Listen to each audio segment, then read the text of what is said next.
1 Macabeus, capítulo 4. Górgias tomou consigo 5.000 soldados de infantaria e 1.000 cavaleiros escolhidos. Com este destacamento partiu à noite, para ir romper no campo dos judeus e destroçá-los de surpresa. Homens da cidadela lhe serviam de guias. Judas o soube e partiu com seus guerreiros para atacar o exército do rei, que ficara em Emaús, enquanto os outros soldados ainda estavam dispersos fora do acampamento. Górgias chegou à noite ao acampamento de Judas e não encontrou ninguém. Pôs-se a procurá-los nas montanhas, dizendo: estão fugindo de nós. Ao romper do dia, Judas apareceu na planície com 3.000 homens. Não tinham tantas armaduras e espadas quantas deviam ter. Divisavam o acampamento dos gentios, forte, bem guarnecido e circuncidado pela cavalaria, tropas adestradas nos combates. Disse Judas aos homens que o acompanhavam: não temais seu grande número, e não tenhais receio de seu ataque. Lembrai-vos como nossos pais foram salvos no Mar Vermelho, quando o faraó os perseguia com seu exército. Clamemos agora ao céu, se ele nos quer, que se lembre de sua aliança com nossos pais e destrua hoje esse exército que se encontra à nossa frente. E todos os gentios saberão que há alguém que liberta e salva Israel. Os estrangeiros levantaram os olhos e viram os judeus que marchavam contra eles. Saíram do acampamento para os combater. Os homens de Judas fizeram soar as trombetas. Travaram a batalha. Os gentios foram destroçados e fugiram para a planície. Todos os que ficaram na retaguarda caíram sob a espada. Os judeus os perseguiram até Gazara e as planícies da Idumeia, de Azoto e de Jâmnia. Foram mortos cerca de 3.000 homens. Voltando da perseguição com suas tropas, Judas disse ao povo: não vos atireis aos despojos, porque outra batalha nos espera. Górgias e seu destacamento estão nas montanhas, perto de nós.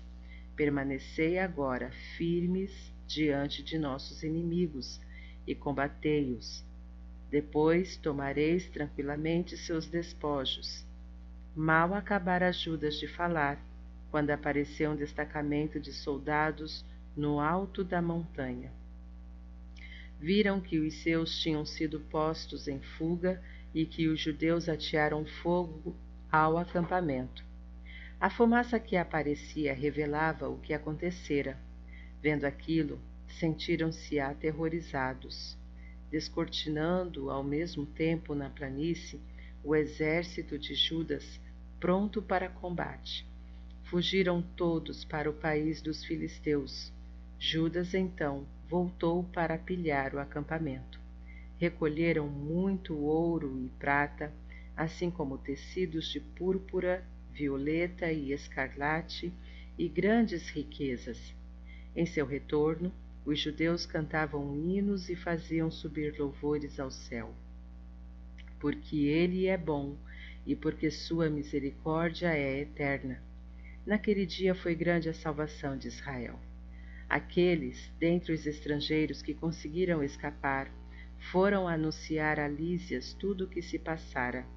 Ouvindo a narrativa, sentiu-se conturbado e deprimido, porque falharam seus planos em relação a Israel, e não foram executadas as ordens que o rei lhe dera.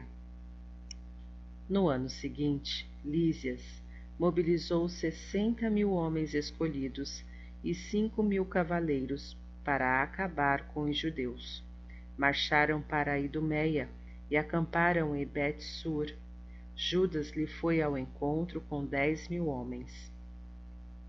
Quando viu aquele poderoso exército, fez esta prece: Bendito és tu, ó Salvador de Israel, que quebraste o arrojo do gigante pela mão de teu servo Davi, e entregaste o acampamento dos filisteus às mãos de Jonatã, filho de Saul, e de seu escudeiro. Entrega, do mesmo modo, esse exército nas mãos de Israel, teu povo, e sintam-se eles envergonhados de suas tropas e de sua cavalaria. Inspira-lhes terror, abate-lhes a força presunçosa, e seja transtornados pela derrota. Destrói-os pela espada dos que te amam, e todos os que conhecem o teu nome te cantem hinos de louvor. Travou-se o combate, e o exército de Lísias perdeu cerca de 5.000 homens que tombaram naquele encontro. Vendo a derrota de suas tropas e o arrojo dos soldados de Judas, dispostos a viver ou morrer heroicamente, Lísias voltou a Antioquia e recrutou o exército mais numeroso para retornar à Judéia. Então Judas e seus irmãos disseram: Eis que nossos inimigos foram esmagados. Vamos purificar o santuário e fazer a dedicação. Reuniram-se todo o exército e subiram ao monte Sião. Viram o templo deserto, o altar profanado, as portas queimadas, arbustos crescendo no átrio como nos bosques ou nas montanhas, os alojamentos destruídos.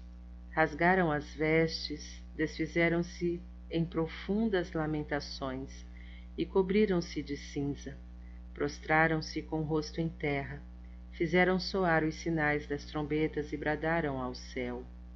Judas encarregou um destacamento para combater os soldados que se encontravam na cidadela, até que ele completasse a purificação do templo. Escolheu sacerdotes sem mancha, zelosos da lei, os quais purificaram o templo, levando para lugar impuro as pedras contaminadas. Deliberaram sobre o que se devia fazer com o altar dos holocaustos, já que fora profanado. Tiveram a feliz ideia de o demolir, para que não se tornasse objeto de opróbrio, pois os gentios o tinham maculado. Demoliram o altar e puseram as pedras na colina do templo, em lugar apropriado, aguardando a vinda de um profeta que decidisse o assunto.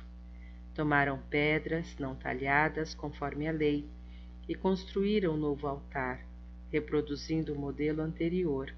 Reconstruíram o santuário, assim como o interior do templo, e santificaram os átrios. Fizeram novos utensílios sagrados e recolocaram no templo o candelabro, o altar dos perfumes e a mesa. Queimaram incenso sobre o altar e acenderam as lâmpadas do candelabro, que voltaram a brilhar no interior do santuário. Colocaram pães sobre a mesa, estenderam as cortinas e concluíram tudo o que tinham planejado executar. No dia 25 do 9º mês, chamado Casleu, do ano 148, levantaram-se ao romper do dia e ofereceram um sacrifício conforme a lei sobre o novo altar dos holocaustos, que acabavam de construir. O altar foi inaugurado ao som de cânticos, de cítaras, de harpas e de címbalos, na mesma época do ano e no mesmo dia em que os gentios o tinham profanado. Todo o povo se prostrou com o rosto em terra para adorar e se dirigiu ao céu para louvar aquele que lhe dera a vitória. Durante 8 dias celebraram a dedicação do altar, oferecendo holocaustos com alegria e também sacrifícios de comunhão e de ação de graças. Ornaram com coroas de ouro e pequenos escudos a fachada do templo.